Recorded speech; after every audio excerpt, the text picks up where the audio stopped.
Chapter 19, Episode 5, Part 3. Looking over the course, I had to wonder just exactly what I was thinking.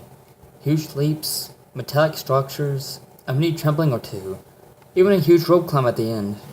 Pretty much everything needed to ruin my legs' mechanics was right there, spread out over about a mile's worth of dugout mud pits. What was I thinking? Good question, Lucas said from behind me. Normally, I would have chastised myself for letting my dust bleed out of my mouth. In this case, though, I needed a good ribbing. Here, I thought you'd be not to take stupid risks, and yet you're about to run through a ridiculous-looking course that's sure to ruin your leg. I sank a little bit. I know. And if and when that happens, you're gonna have to pay for a new one, which would only give her kind of ego fuel and more leverage over you. I know. And if things weren't bad enough for you already, your parents are going to annihilate you if and when you ruin your leg. So now, the question must be asked. Was your train of thought even on the tracks to begin with? That, I don't know. All I know is that I'd better win this race. Otherwise, I'll never hit the end of it. Not to mention that the person I hate the most will not only have beaten me twice, but will also rent so much space in my head that I won't be able to think properly. Ibuki only sighed. She knew that was the only way I was being talked out of this. Brigan had walked away to start warming up after talking to Coach Kafur. Surprising, considering the fact that she didn't say anything else with me before taking off. I couldn't believe that I was taking this, but Brikanna had a pretty good idea. I took a few steps away from Ibuki so I could get started on my own stretching. Nothing major, since I didn't think I was going to be doing too much other than running and climbing, by the looks of the thing. Ibuki watched the two of us with interest. I couldn't help but take my eyes off of Brikanna myself. We concentrated on different areas. Where I would stretch out my legs and my hips to focus more on speed, she opted to do more push-ups, sit-ups, and other upper body exercises. It looked like she was going to motor her way through the course. A few minutes later, Coach Fur approached us. "Okay, you two," he said, a toothpick sticking up from beneath his lips and a whistle around his neck. "Follow me if you know what to go do with this." Wordlessly, the two of us picked ourselves up and fought behind Coach Fur as he led us back over to the monstrosity he called an obstacle course. Coach Fur scratched the back of his head. "Alright, now, here's how it's gonna work. You run it one at a time. Go as far as you can, as fast as you can. Stop if you can hear if you either hear my whistle, hit the water, or make it to the end. If you both make it, and I seriously doubt that'll happen, then the fastest time wins. Think you two can handle that?" We both nodded. "Alright then.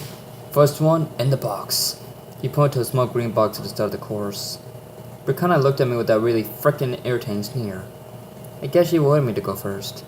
Fat chance. Age prefer beauty, go cheese, I said, motioning toward the box. Brikanna sneered faint to an unamused expression. She didn't say anything, but opted to walk to the box anyway. "Huh," Ibuka said. She set an arm on my shoulder. "I half expected her to say something to you."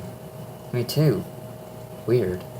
Brikanna stood silent, took her spot in the box and sat up like she was on track. Coach and I stood off to the side. "Ready?" Coach said, looking at the watch he'd gotten. The other students in our class gathered around us, creating a small audience. A couple seconds passed before he brought the whistle to his lips and gave it a hard blow. The signal to start. The first obstacle was a simple one. Two large, slowly spinning cones stood over water. 3 quick hops was all it would take. 1 to get to each cone, 1 to get to the next platform and next obstacle. A giant spool sat on 2 rails with 2 drops. Brikanna wrapped herself around the spool and started it down the rails. She apparently didn't hold on tight enough, because at the first drop down, she slipped off with the spool and fell into the water below with an undignified shriek. The spectators laughed quietly at her plunge, and I couldn't help but join them. Brikanna swam over to the edge of the water pit and pulled herself out. Nobody bothered trying to help her out. I didn't blame them. There was no way I was helping her, that was for sure. When she finally emerged, and I say finally because she slipped on the edge a couple of times, she was the most embarrassed look I'd ever seen. I'm pretty sure that if she could have, she would have launched a full-on attack right then and there, just so that she could get out of Dutch as quickly as possible. Okay, Ko said, scratching his head again. "Sakamoto, in the box." I saw my laughing a bit. Okay. I did as I was told and walked into the box. All I had to do was get past the second obstacle and I'd have her beat. I'd finally have my second overall victory in less than a week. It'd be a new record. I read it myself. That whistle would come at any second and I'd be ready. There was no way I was going to lose this. I knew I could do better than Princess. I wasn't going to be denied this Iris! Ibuki shouted outside.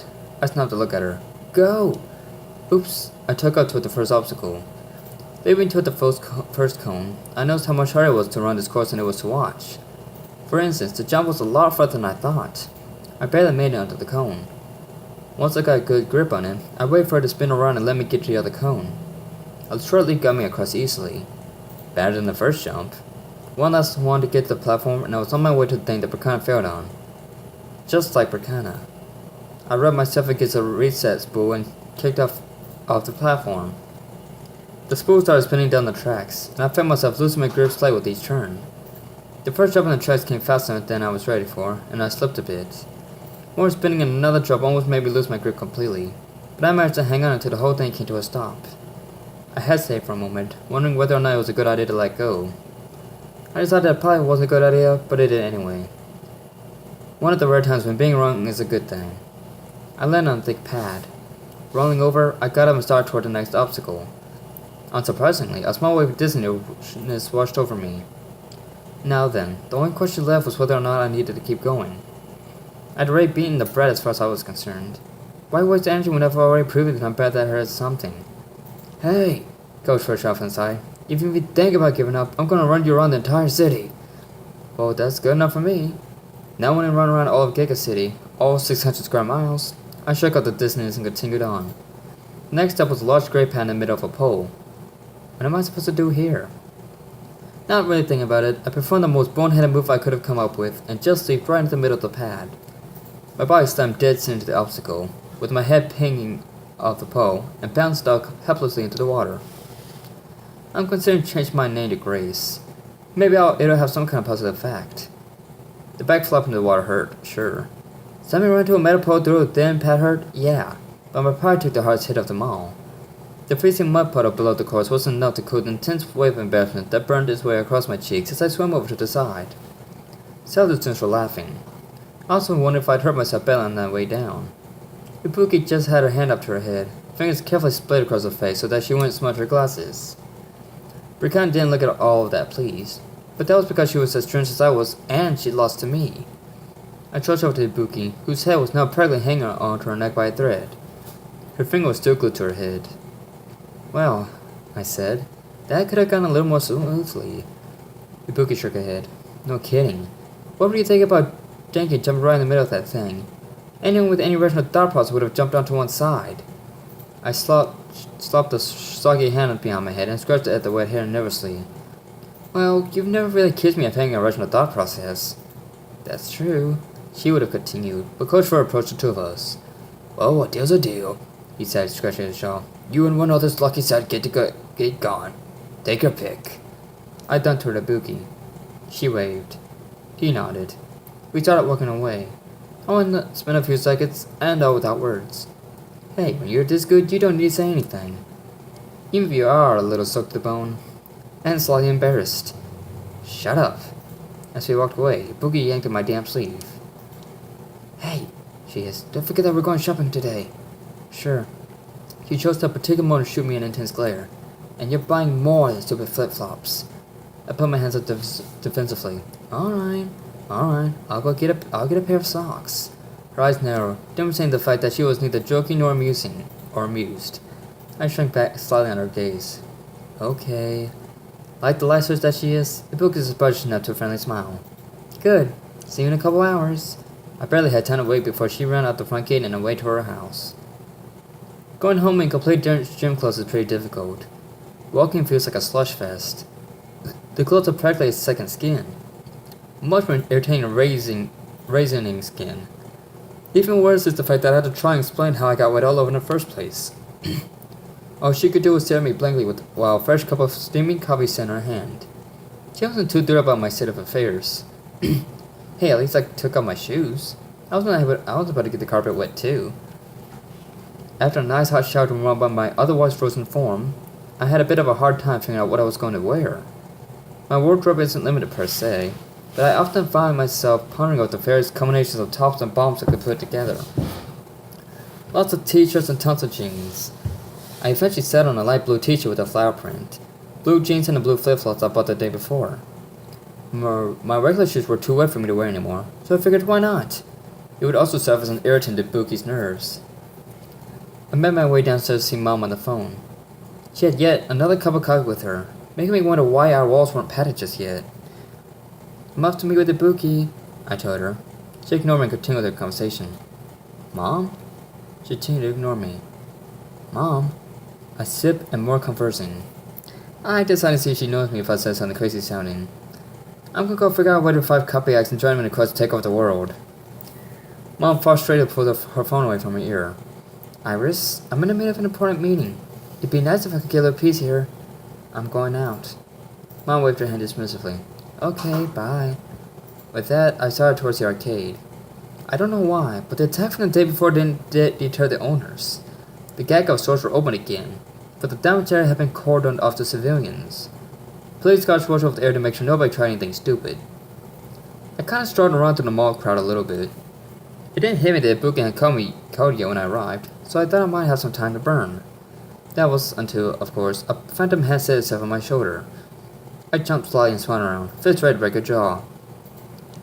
Yo, a female girl held up a peace sign. Next to her stood another girl nervously scratching her temple. Good grief, I sighed, putting my hands down.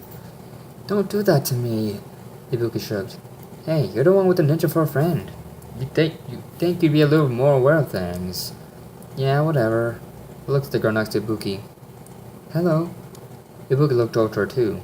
Oh, right. This is my best friend outside the village, Iris. Iris is my best friend in the village, Sarai. Her friend stood about as tall as her, with short and linked length of her hair. A set of orange goggles on her head, a small freckles dotted her cheeks. An orange wristband with a watch face wrapped itself around her left wrist. She wore a white skirt and a blue skirt with red shoes. She gave a small wave. Hello. Hi. Looked over again. You don't seem like the kind that'd be a ninja. Sarai scratched her temple again. I'm not. Just yet. I only moved to the village a couple years ago. Yeah, Buki agreed. She did us a few favors and got to train with us. She's making some good progress though. Thanks.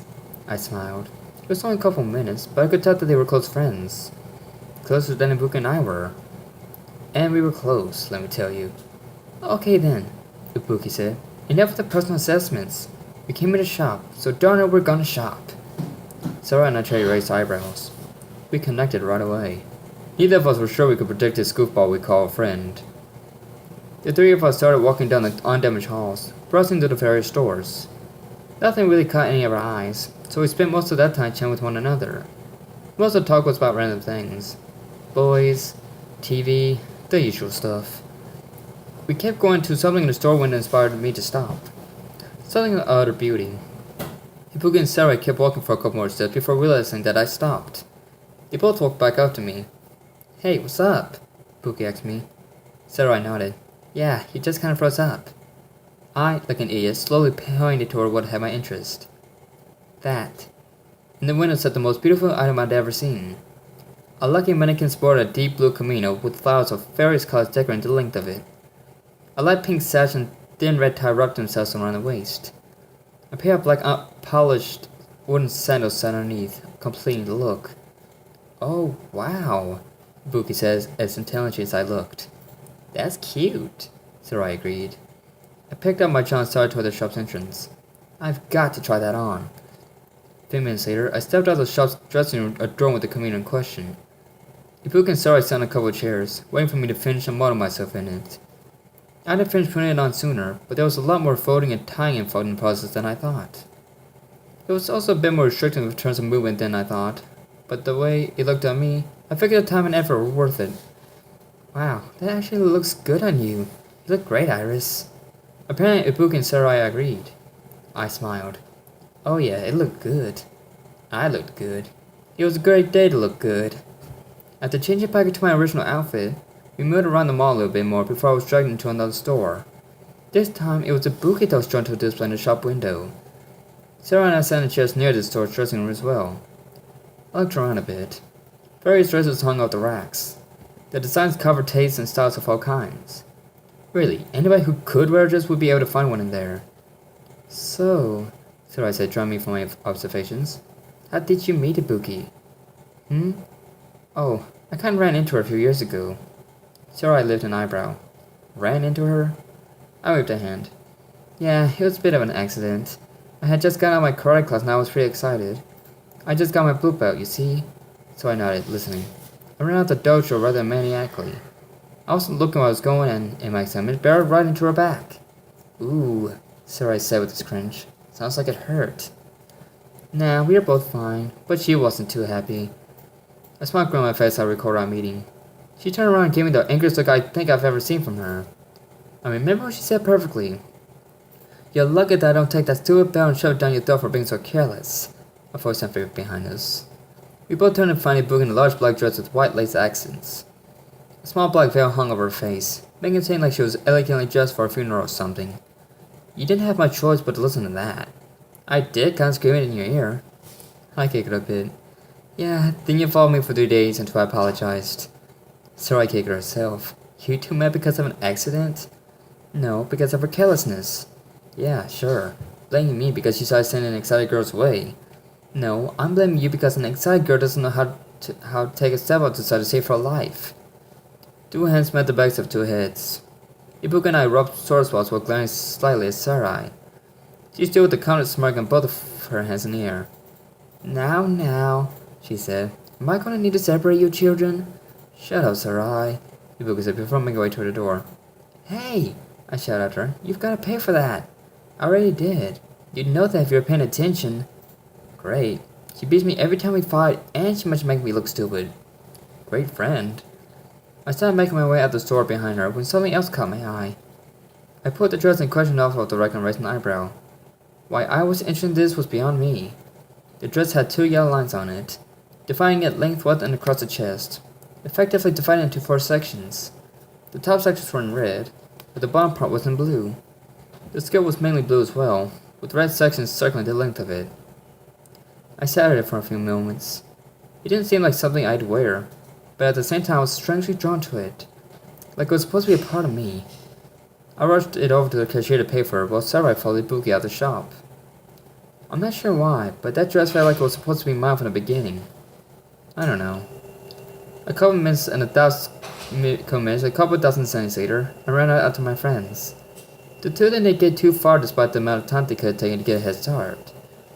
Instead, they were standing a few stores down. I caught up to them rather quickly.